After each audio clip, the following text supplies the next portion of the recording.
శ్రీమాత్రే నమ. జై గురు దత్తాత్రేయ నమ. ఈ వీడియోలో మనం మీనరాశి వారికి జూలై నెల మార్చి ఫలితాలు తెలుసుకుందాం. రాశి అందే శనిగ్రహ సంచారం ఉండడం వల్ల చాలా వరకు వీళ్ళు ఈ జన్మశని చాలా వరకు ఇబ్బందులు పెడుతూ ఉంటుంది. మనం ఏ పని చేసినా ముందుకు వెళ్ళలేం అనే అపోహలో భ్రమలో ఉండడం జరుగుతూ ఉంటుంది. శని కార్యసాధకుడు. నిదానంగా నిజాయితీగా వెళ్తున్నంతసేపు కంపల్సరిగా ఈ రాశి వారికి శని భగవానుడు అనుకూలించడం జరుగుతూ ఉంటుంది.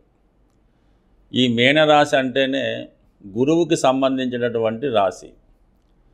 మరి శని భగవానుడు కర్మకు సంబంధించిన వాడు, గురువు ధర్మానికి సంబంధించిన వాడు. అంటే ఈ రెండు గ్రహాలు కలిసినట్టు ఒక ధర్మ కర్మాధిపతి యోగం అనే యోగం ఏర్పడుతుంది అన్నమాట. అంటే గురువు యొక్క రాశిలో శని భగవానుడు మిమ్మల్ని ఒక గురువుగా తీర్చిదిద్దే ప్రయత్నం జరుగుతూ ఉంటుంది. సో అందువలన ఏంటంటే ఏ విషయాన్నైనా మీరు దాన్ని సంపూర్ణంగా పరిశీలించి మంచిగా క్రమశిక్షణతో ఆ ప్రయత్నం చేసినప్పుడు నిదానంగా అయినా గొప్ప పేరు రావడం జరుగుతూ ఉంటుంది. అటు ఈ సమయంలో మీరు ఒక విద్యా సంస్థని స్థాపించాలనుకోవచ్చు, ఒక దేవాలయాన్ని ఒక ఆశ్రమాన్ని నిర్మించాలని అనుకోవచ్చు. అది మీ యొక్క ఏజ్ని బట్టి కంపల్సరీగా ఆ ప్రయత్నం మీకు చాలా వరకు నెరవేరడం జరుగుతూ ఉంటుంది. అంటే విద్యార్థులు మాత్రం కంపల్సరీగా మంచి గురువు లభించడం వల్ల వాళ్ళ విద్యలో కూడా చాలా వరకు గ్రోత్ కనబడుతూ ఉంటుంది. అయితే సాంప్రదాయమైనటువంటి విద్యల్లో ఉన్న వాళ్ళకి ఈ యొక్క ప్రభావం చాలా అనుకూలంగా ఉంటుంది. అంటే రిపీటెడ్గా కష్టపడుతూ చదివిందే చదువుతూ బట్టి పట్టడం లాంటి కొన్ని ఉంటాయి. అంటే వేదం అది నేర్చుకున్న వాళ్ళకి ఇది చాలా మంచి ప్రోగ్రెస్ని ఇవ్వడం జరుగుతూ ఉంటుంది. అలాగే టెక్నికల్ రంగంలో ఉన్న వాళ్ళకి కూడా ఇది అనుకూలించే అవకాశం ఉన్నది. దానికి గురువు కూడా ఇంపార్టెంట్. ఇప్పుడు గురువు రాశిలో శని ఉన్నాడు, గురువు ఏమో బుధుడి యొక్క రాశిలో ఉన్నాడు. అంటే బుధుడు కూడా విద్యాకారకుడు, విద్యార్థి లాంటి వాడు. అంటే బుధుడు విద్యార్థి అయితే గురువు ఉపాధ్యాయుడు. ఈ రెండు కలయిక చతుర్థ భావంలో ఏర్పడడం వల్ల కంపల్సరిగా ఈ రాశిలో ఉన్నటువంటి విద్యార్థులకు కానీ ఉద్యోగస్తులకు కానీ ఒక ప్రశాంతంగా పెద్దగా గొప్పలుగా పోకుండా మినిమంగా మీ యొక్క ప్రయత్నాలు చేసుకుంటూ మీ పని మీరు చేసుకుంటాం మాత్రం చాలా ప్రశాంతమైనటువంటి వాతావరణంలో అభివృద్ధి రావడం జరుగుతూ ఉంటుంది. అదే ఈ సమయంలో కొంతవరకు ఏదైనా గృహ నిర్మాణం చేసుకోవాలని కానీ ఏదైనా ఇంటికి కావాలని స్థలం కొనుక్కోవాలని మీ ఆలోచన చాలా వరకు నెరవేరే అవకాశం ఉంది. అయితే చాలా వరకు దీంట్లో మనం అప్పు చేయవలసి ఉంటుంది. డైరెక్ట్గా మాత్రం కొనే అవకాశం అయితే ఉండదు. దానికి ధనాధిపతిగా ఉన్నటువంటి కుజుడు కేతుగ్రహంతో కలిసి 6వ స్థానంలో ఉన్నాడు. అంటే 6వ స్థానంలో ఉండడం ఏమవుతుందంటే మీకు ఏమైనా ఒక స్థిరాస్తి ఏమైనా ప్రాబ్లమ్స్లో ఉన్నా, అదే భాగస్థులుగా ఉంటూ ఏదో అన్నదమ్ముల మధ్య దాయాదుల మధ్య అవిభాగ్యంగా ఉన్నటువంటి స్థిరాస్తి పంచుకోకుండా ఉన్నా, కోర్టుల్లో ఉన్నా, మీ ఆస్తి ఇతరుల ఆధీనంలో ఉన్నా అది ఇంచుమించుగా ఈ నెలాఖరులోపు ఆ ఆస్తి మీకు స్వాధీనం అవ్వడం జరుగుతుంది. మీకు రావాల్సినటువంటి ధనం ఏదన్నా ఉంటే మీ చేతికి రావడం జరుగుతూ ఉంటుంది. సింపుల్గా చెప్పాలంటే అటు శత్రువుల నుంచి, రోగాల నుంచి, రుణాల నుంచి మీరు బయటపడతారు.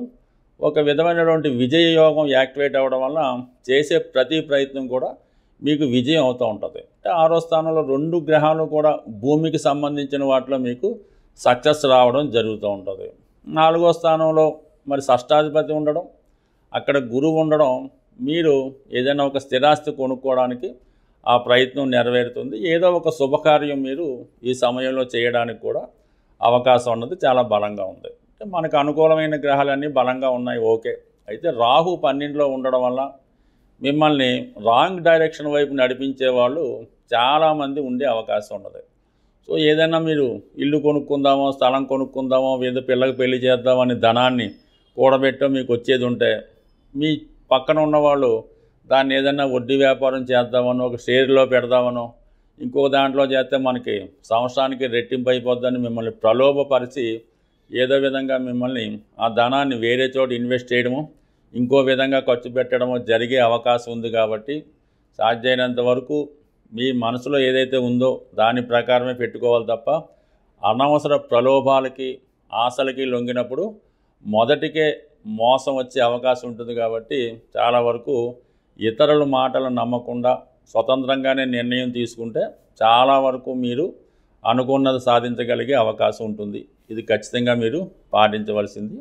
ఇక మనకి శుక్రుడు 3వ స్థానంలో ఉండడం వలన మీ యొక్క ప్రయాణంలో కానీ మీ కొలీగ్స్లో కానీ ఎవరో ఒకరు మీకు పరిచయం అవ్వడం వల్ల వారి యొక్క ప్రయత్నంతో వారి యొక్క సలహాతో మీరు ఏదైనా ఇలాంటి ఇల్లు కొనుక్కోవడమో పెళ్లి చేయడం అవకాశం ఉంది.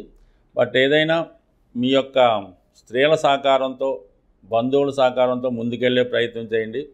ఏదైనా కృత్రిమంగా ఉంటూ మిమ్మల్ని పొగుడుతూ మీ చుట్టూ ఉన్నటువంటి ఈ బ్యాచ్ ఒకరు ఉంటారు, ప్రతి వాళ్ళు కూడా వాళ్ళకి దూరంగా పెట్టి మీ యొక్క శ్రేయోభిలాషుల యొక్క సలహాలు తీసుకొని మంచి మార్గం వైపు వెళ్ళడం వల్ల చాలా అనుకూలంగా ఉంటుంది. బట్ ఏదైనా ఈ నెలంతా మీరు మంచి మార్గంలో వెళ్ళాలన్నా మంచి అవకాశాలు రావాలన్నా శుక్రగ్రహ అనుగ్రహం కోసం ప్రతి శుక్రవారం అమ్మవారికి కుంకుమర్చన చేసుకోవడం, శ్రీ సూక్తం కానీ లక్ష్మీ స్తోత్రం కానీ కనకదార స్తోత్రం కానీ పారాయణ చేయడం మంచిది.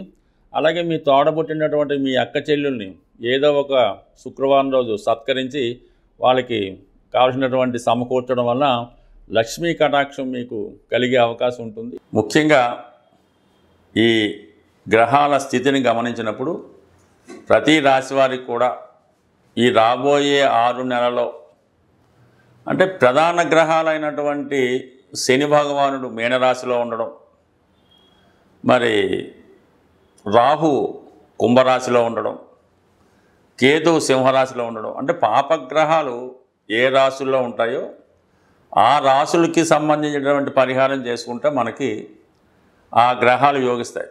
శుభగ్రహాలు మనం పెద్దగా ఏం పరిహారం చేయక్కర్లేదు, అవి ఆటోమేటిక్గా యాక్టివేట్ అవ్వడం జరుగుతూ ఉంటుంది. శుభగ్రహాలు ఇచ్చే ఫలితాన్ని పాపగ్రహాలు అడ్డుకుంటాయి కాబట్టి మనం ఈ పాపగ్రహాలకి పరిహారం చేయవలసి ఉంటుంది. అదే ముఖ్యంగా ఎక్కువగా ఈ శని గురువు ఈ 2 గ్రహాలు ప్రధానంగా ఈ రాబోయే 6 నెలల్లో ప్రతి ఒక్కళ్ళ జాతకం మీద ప్రభావం చూపుతుంది. ఎందుకంటే వక్రించిన గ్రహం తన బలాన్ని విశేషంగా పెంచుకుంటుంటుంది అన్నమాట. ఆ కారణం వల్ల సహజ భాగ్య రాజ్యాధిపతులైనటువంటి ఈ 2 గ్రహాలు అంటే మనకి ఒక లక్ష్మీనారాయణ యోగం ఏర్పడినట్టు ఈ 2 గ్రహాలు మనకి ప్రభావం చూపుతూ ఉంటాయి. ఈ సమయంలో మీరు ఏం చేయాలంటే కళ్యాణం చేయించవలసి ఉంటుంది. అంటే ఎవరికి చేయించాలి? వెంకటేశ్వర స్వామి కళ్యాణం చేయించడం వల్ల కంప్లీట్గా మీకు శుభం జరిగే అవకాశం ఉంది. సో ఏదైనా ఈ రాబోయే మనకి ఈ 6 నెలల్లో మరి కార్తీక మాసంలో కానీ శ్రావణ మాసంలో కానీ మీరు ఏదైనా దేవస్థానంలో సామూహికంగా వెంకటేశ్వర స్వామి కళ్యాణంలో పాల్గొంటే చాలా మంచి ఫలితం రావడం జరుగుతూ ఉంటుంది. అన్ని గ్రహాలకి ఆదిదైవంగా ఉన్నటువంటి పరమేశ్వరుడు శివుడు. వీలున్న వాళ్ళు ఏదైనా ఒక పంచారామాలు కానీ ఇటువంటి శివుని యొక్క ముఖ్యమైన క్షేత్రాలు ఒక్కసారి దర్శించడం మంచిది. అంటే ఏ ప్రాంతంలో ఉన్నవాళ్ళు ఆ ప్రాంతంలో ఉన్నటువంటి దేవాలయంలో చేయడం వల్లే ఎక్కువ ఫలితం రావడం జరుగుతూ ఉంటుంది. సుమారుగా మనకి ఈస్ట్ గోదావరిలో ఈ ద్రాక్షారం చుట్టుపక్కల ప్రతి నక్షత్రానికి సంబంధించినటువంటి ఒక దేవాలయం ఉన్నది. ప్రతి నక్షత్రానికి ఒక దేవాలయం ఆ చుట్టుపక్కల ఊళ్ళో ఉండడం జరుగుతూ ఉంటుంది. ఆ విషయాన్ని మనకి ద్రాక్షారామం దేవాలయంలో డిస్ప్లే చేయడం కూడా జరుగుతూ ఉంటుంది. ఏ నక్షత్రం వారు ఆ నక్షత్ర దేవాలయాన్ని సందర్శించడం వల్ల వారి యొక్క దోషం కూడా పరిహారం అవుతుంటుంది. అవకాశం ఉన్నవాళ్ళు ఒక్కసారి మీరు ప్రయత్నం చేయండి. లేదు జన్మాంతరంగా మనకు బాగుండాలి, మన వంశం బాగుండాలంటే ఆ 27 నక్షత్రాలకి సంబంధించినటువంటి 27 దేవాలయాలు కూడా ఒకసారి మీరు ఒక నెలలోనో సంవత్సరంలోనో దర్శించడం వల్ల చాలా మంచి ఫలితం రావడం జరుగుతూ ఉంటుంది. సో ఇది మనం కష్టపడి సాధించబడిన ఫలితాలు. సూక్ష్మంలో మోక్షం రావాలి, చిన్న ప్రయత్నంతో విఘ్నేశ్వరులాగా మొత్తం ఫలితం రావాలనుకుంటే గోసేవను మించింది లేదు. మరి ఏదైనా గోసేవ అంటే ఆవుకి 2 అరటిపళ్ళు ఒక బెల్లం ముక్క పెట్టడం అయితే కాదు. కంప్లీట్గా మీకు ఓపిక ఉంటే ఏదో ఒక రోజు ఆ గోశాలని శుభ్రంగా తుడిసి అక్కడ ఉన్నటువంటి ఈ ఆవు పేడ ఇవన్నీ కూడా శుభ్రం చేసి ఆవుకి మంచి వాతావరణం వచ్చేలా పెట్టడం, తర్వాత ఆవుకి శుభ్రంగా స్నానం చేయించి, తర్వాత ఆవుకి తగు విధంగా సేవ చేసి పసుపు కుంకాలు అలంకరించడం వల్ల కనీసం ఒక దానికన్నా చేసుకుంటూ ఈ సేవ కన్నా మీరు ఆ గోశాలను శుభ్రం చేయడం వల్ల వచ్చే సేవ చాలా అఖండం. మీరు చాలా ఆర్థిక ఇబ్బందుల్లో ఉన్నారు, అసలు ఏ దారి లేదు అనుకున్న వాళ్ళు ఒకసారి పవిత్రంగా నిర్వహిస్తున్నటువంటి గోశాల సందర్శించి అక్కడ ఒకసారి ఒక రోజంతా సేవ చేసి శుభ్రం చేయండి. 100% మర్నాడు నుంచి మీ ఆర్థిక పరిస్థితి ఏ విధంగా మార్పు వస్తుందో చూడండి. ఇది కంప్లీట్గా నేను ఛాలెంజ్ చేసి చెప్తున్నాను. ప్రయత్నం చేసి చూడండి. సక్సెస్ మాత్రం చాలా గొప్పగా ఉంటుంది. స్వస్తి.